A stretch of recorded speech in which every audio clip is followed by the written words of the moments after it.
ଯାତ୍ରା ଆଜ୍ଞା ମୋ ଗାଁ ଦୁଲୁକୁଚି। ଗାଁ ଦୁଲୁକୁଚି ମୋ ଗାଁରେ ଯାତ୍ରା ହଉଛି ଦୁଲୁକୁଚି ହେଲା ଯାତ୍ରା ହଉଛି ମୁଁ ଦେଖିପାରୁନି। ଦେଖିପାରୁନ ମୁଁ ଜାଣିଛି ଯାତ୍ରା ହଉଛି ହଁ ହଁ ଗାଁ ଦୁଲୁକୁଚି ମାତ୍ର ମୁଁ ଦେଖିପାରୁନି। ତମ ଚଷମାର ନମ୍ବର ବଢେଇବାକୁ ପଡିବ। ବ୍ରହ୍ମପୁରରେ ପ୍ରତିବର୍ଷ ଯାତ୍ରା ହଉଛି ଭାଇ ଆସିବାର ଚାକିରି କଲା ବେଙ୍ଗଲୋର ରହୁଛନ୍ତି ଆଇ ଯାତ୍ରା କଣ ବେଙ୍ଗଲୋର ରହୁଛ ମତେ ପ୍ରଶ୍ନ ପଚାରୁଛ ତମେ ବେଙ୍ଗଲୋର ରହୁଛ ତମେ କର୍ଣ୍ଣାଟକ ରହୁଛ ମୁଁ ତାମିଲନାଡୁ ରହୁଛି କର୍ଣ୍ଣାଟକ ହଁ ଏ ସୁଜ୍ଞଜନ ଶୁଣ ଦେଇ ମନ ଦାଣ୍ଡ ଦୁଲୁକୁଚି ପୁଣି କଣ ହଉଛି ଗାଁ ଦୁଲୁକୁଚି ପୁଣି ଦାଣ୍ଡ ଦୁଲୁକୁଚି ଗାଁ ଦୁଲୁକୁଚି ଯାତ୍ରା ହଉଛି ହଁ ମୁଁ ଜାଣିଛି ମୁଁ ଦେଖି ଜାଣିଛ ପୁଣି ତୁମେ ଦେଖି ଯେ ପାରୁନ ହେ ସୁଜ୍ଞଜନ ଶୁଣ ଦେଇ ମନ ଅମୁତ ଭାରତ ମତ ରୂପ ଦେହ ଦିଏ କହିଣ ଦୁଷ୍ଟ ରାଷ୍ଟ୍ର ନାମେ କହି ରାଜନ ଏ କହି ରାଜନ ଭାଇ ଦୃଷ୍ଟି ଶକ୍ତି ପୁଣି ଦେଇଛନ୍ତି ହରାଇଣ ଦାଣ୍ଡ ଦୁଲୁକୁଚି ତାଙ୍କ ଗାଁ ଦୁଲୁକୁଚି ଜାଣୁଛନ୍ତି ପୁଣି ହେ ଯୁଦ୍ଧ ହେଉଛି ମାତ୍ର ଦୂତ ରାଷ୍ଟ୍ର ପୁଣି ଯେ ଦେଖି ନ ପାରନ୍ତି ମୁଁ ଗାଁ ଛାଡ଼ିକି ପଳେଇଛି। ସଞ୍ଜୟ ନାମରେ ଏକ ମନ୍ତ୍ରୀ ବର ଆଜ୍ଞା ମୁଁ ଗାଁ ଛାଡ଼ିକି ପଳେଇଛି। ହଁ ଧୃତରାଷ୍ଟ୍ର ତାହେଲେ ଥିଲେ ହଁ ଗାଁ ଛାଡ଼ିକି ପଳେଇଛି। ବେଙ୍ଗଲୋର ପଳେଇଲେ ଏଇଠି ଥିଲା ଯାତ୍ରା ମୁଁ ଜାଣିଛି ଆମର ଯାତ୍ରା ହଉଛି ସେଟା ମୁଁ ଦେଖି ଦେଖିପାରୁନି। ମୁଁ ଅନ୍ତର ଖୋଜୁଥିଲି ଦୂତ ରାଷ୍ଟ୍ର କହିଲେ ହଁ ଦାଣ୍ଡ ଦୁଲୁକୁଚି ଗାଁ ଦୁଲୁକୁଚି ମୁଁ ଜାଣୁଛି ଜାଣିଛି ହଁ ଚିତ୍ରସେନ ଭାଇନା ମୁଁ କୋଟିଶାଳ ପୂର୍ବରୁ ବସିକି କଥା ହେଲି ଏ ଦିନ ଆগে କୋଟିଶାଳ କରିବା। ଆଚ୍ଛା ଭାଇନା କହିଲେ ହଉ ମୁଁ ଏ ଦିନ ଆগে କୋଟିଶାଳ କରିବା କିନ୍ତୁ ସେ ଦିନ ଆগে ମୁଁ ଜାଣୁଛି ଯାତ୍ରା ହଉଛି ହଁ ମାତ୍ର ମୁଁ ଅଲଗା ଜାଗାରେ ଅଛି ଆଉ ମୁଁ ଦେଖି ଅଲଗା ଜାଗାରେ କେମିତି ରହିଲ କଣ ପାଇଁ ସେଇଟା ତମେ କହିବ ତମର ଯାତ୍ରାରେ ନିଆ ହେଲାନି ନା ଡାକା ହେଲାନି ଡକା ହେଲା ଯେ ସେମ୍ ତାର ଆଡ ହେଲା ପରିସ୍ଥିତି ବାଧ୍ୟ କଲା ଯାତ୍ରାକୁ ଡକା ହେଲାନି ଯାତ୍ରାକୁ ଡକା ହେଲା ପରିସ୍ଥିତି ବାଧ୍ୟ ହଁ ଶୁଣ ସୁଜ୍ଞଜନ ଶୁଣ ଦେଇ ମତି ଏଇଟା ଆଷାଢ ମାସର ଦ୍ୱିତୀୟା ତିଥି ଭାଇ ଭଉଣୀଙ୍କୁ ପୁଣି ସଙ୍ଗେ ଧରନ୍ତି ଜଗତର ନାଥ ପୁଣି ଜଗନ୍ନାଥ ରତ୍ନ ସିଂହାସନ ଛାଡ଼ି ଚାଲିଯିବେ ଦେଖ କେ ଭାଇ ଭାରି ଯା ପୁଣି ରଖିଣ ଯିବେ ବଡ଼ ଦାଣ୍ଡଟା ଦୁଲୁକୁଚି ବାରେ ମୁଁ ସେ ଗାଁରେ ନାହିଁ ସେ ଗାଁରେ ନା ନାଇଁ ସେ ଧୁଲିଥିଲା ଯେ କିଏ ନ ଦେଖିଲା ମହାଲକ୍ଷ୍ମୀ ଦେଖିଲେ କୁଆଡେ ଥିଲେ ହେରା ପଞ୍ଚମୀ ଦିନ ଯାଇନା ହେରା ପଞ୍ଚମୀ ଦିନ କୁଆଡେ ଗଲେ ଯାତ୍ରା ଦେଖିବାକୁ ଯାଇଥିଲେ ଭାଙ୍ଗି ଦେବା ପାଇଁ ଯାଇଥିଲେ ନା ଦାଣ୍ଡ ଦୁଲିକିଲା ଦିନ ଦେଖି ନାହାନ୍ତି କଣ 9 ଦିନ ଯାତ୍ରା କରିନାହାନ୍ତି ରାଗିକିରି ଯାଇଛନ୍ତି ଭାଙ୍ଗିବି ବୋଲି ଯାଇଥିଲେ ଦେଖିବେ ଆଜ୍ଞା ଦେଖିବା ଆଜ୍ଞା ଏ ଅନୁଷ୍ଠାନକୁ ଦେଖିବାକୁ ଆସିବା ଲୋକ ତାଙ୍କୁ ସ୍ୱାଗତ କରାଯିବ ଭାଙ୍ଗିବା ଲୋକଟାକୁ ସ୍ୱାଗତ କରାଯିବ 9 ଦିନ 9 ଦିନ ଭିତରେ ଆସୁ ଯାତ୍ରାରେ ତାଙ୍କ ସମ୍ମିଳନୀ ଯାତ୍ରାରେ ଯାଉଛି ନା ଦେଖିଦେଲେ ହେଲେ ହେଲାନି ଭାଇ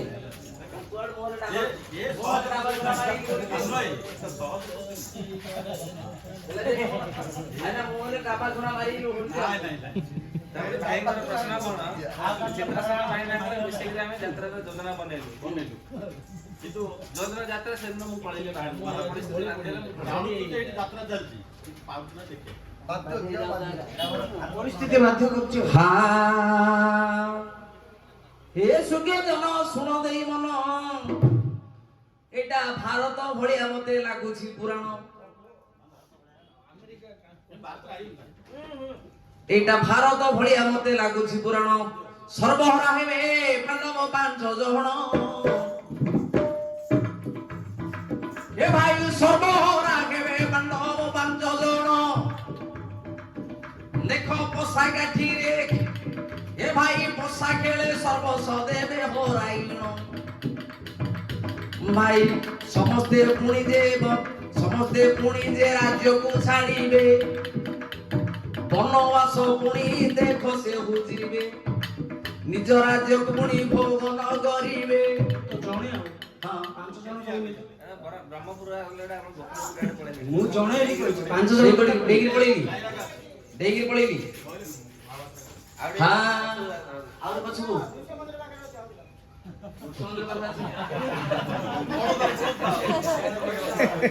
ହେଲା ହଁ ମୁଁ ଦେଇକି ସେ ବଡ଼ ବଜାର ପଡ଼ିଲା ହଁ ହେ ସୁଜ୍ଞଜନ ଶୁଣ ଦେଇ ମନ ଜଣେ ବୋଲି ପୁଣି ଦେଇଛ କହିଣ ପାଞ୍ଚ ଭାଇ କହିଲେ ଯେ ନାଇଁ ପାଞ୍ଚଟା କାଟି ଦେଇଛ ଜଣ ଆଉ ଟିକେ ପଛକୁ ପଳେଇ ହଁ ଯୋଉ ଦିନ ବନ୍ଦୀ ଘରେ ରଖିଥିଲା ଦୁର୍ଯ୍ୟୋଧନ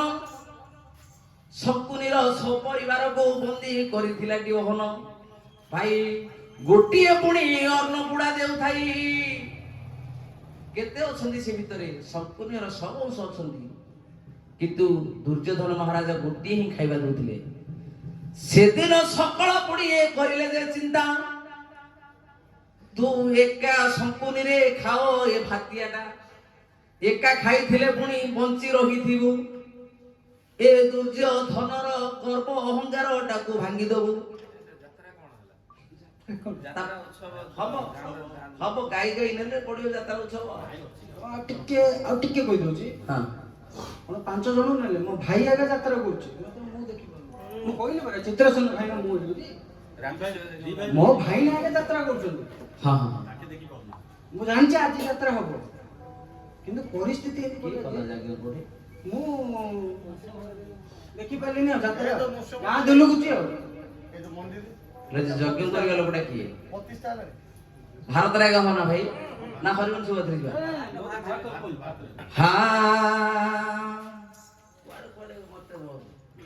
ଦୁନିଆ ଗାଜି ନାଇଁ ଏକୁଟିଆ ନାଇଁ ଫାଷ୍ଟ ବାପ ବହି ପଢିଲେ ମୁଣ୍ଡକୁ ଜଟିବ ଠିଆ ହେଇ ପଡିଲେ ମୁଣ୍ଡକୁ ଜଟିବ ସେ ଶବ୍ଦ ମୁଁ ମଧ୍ୟ ଜାଣିଛି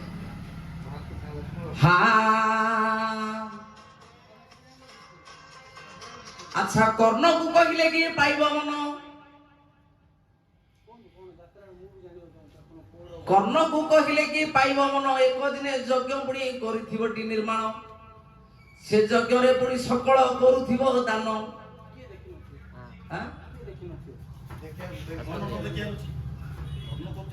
ଜଣେ ଆଗା ଦେଖିବାର ଅଛି ମୋ ଗାଁ ଦିଲୁକୁଛି ଯାତ୍ରା ହଉଛି ମୋ ଭାଇ ଆଗେ ଯାତ୍ରା କରୁଛୁ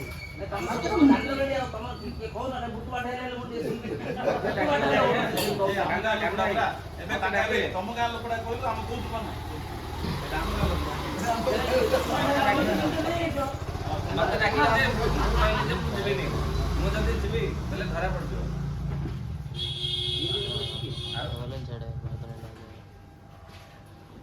ଏଇଟା ବି ହଉଛି ଯେ ସେମିତି ବି ହବନି ଏଇଟା ବି ଠିକ ଅଛି ସେମିତି ବି ହବନି ହଁ ପରା ବାପ ସଜରେ ପଡିଲେ ସିନା ମୁଁ ଗଜ ମାରି ଦେଇଥିଲି ପର୍ବଡ କହିକି ହାଁ ପର୍ବଡ କହିକି ବିରାଟ ପର୍ବ ଦେଇଥିଲେ ମଦିନ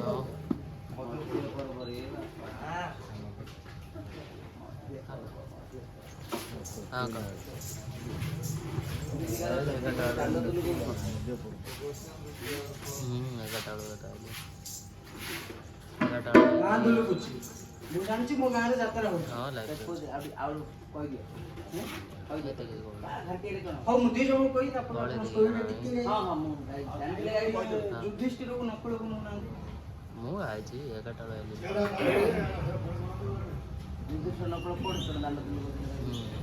କହୁନ କିଏ ଦିଲୁକୁଛି ଯୁଧିଷ୍ଠିର ମୁଁ ଆଇଛି ଯୁଧିଷ୍ଠିର ଧର୍ମ ଯଜ୍ଞ କରୁଥିଲେ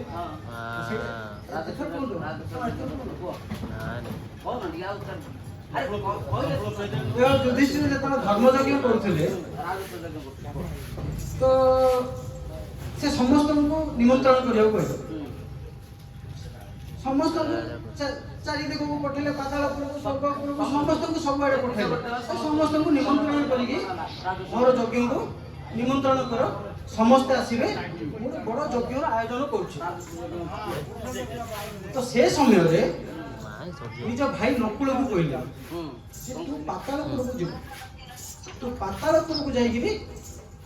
ନିମନ୍ତ୍ରଣ କରୁ ପାତାଳପୁରର ରାଜାକୁ ନିମନ୍ତ୍ରଣ କରୁ ପାତାଳପୁରର ରାଜା କିଏ ବାସୁକି ବାସୁକି କହିଲେ ମୁଁ ଆପଣଙ୍କର ନିମନ୍ତ୍ରଣ ରକ୍ଷା କରିକି ଯିବି ଭାରୁଟା କିଏ ଧରିଲେ ତ ଯିବି ସେଇଥିପାଇଁ ହଉ ମୁଁ ଧରିବି ତମକୁ ମୁଁ ମୋର କୁନ୍ତ ମୁନରେ ଧରିବି। ତମକୁ ମୁଁ ନିମନ୍ତ୍ରଣ କରିବାକୁ ଆଇଥିଲି ହଁ। ହେଲେ ତମେ ଯିବାକୁ ପଡିବ ଆକା। ହଁ। ତମ ଡ୍ୟୁଟିଟା ମୁଁ କରିବି ତ ତମେ 7 ଦିନ ଯଜ୍ଞ କଲେ, 7 ଦିନ ଯଜ୍ଞ କଲେ, ହେଲେ ବାସି କହିଲେ ମୁଁ ଯିବି, ମାତ୍ର ମୋର ଏ ଭାର ମୁଁ ଯୋଉ ପୃଥିବୀ କି ଧରିଛି ଧରିବ କିଏ? ନା ମୁଁ ଧରିବି। ତ ନକୁଳ ଛାଡ଼ି ନିଜର କୁନ୍ତ ମୁନରେ 7 ଦିନ ବାସୁକୀକୁ ମହିକୁ ଧରିଥିଲେ। ହେଲେ ନକୁଳ ଭାବୁଛନ୍ତି ମୋ ଗାଁରେ ଏଡ ବଡ଼ ଯାତ୍ରା ହଉଛି, ଆମେ ବସିକି ଡିସାଇଡ୍ କଲୁ ମୋ ଭାଇ ଯାତ୍ରା କରୁଛି, ମାତ୍ର ମୁଁ ଯାଇପାରିବିନି, ମୁଁ ଦେଖିପାରିବି। ହେଇଗଲା ତ? ବହୁତ ବଢିଆ। ପକଡ଼ ଏଇଟା ନକଳ ଦର୍ଶନ। ଆଜ୍ଞା।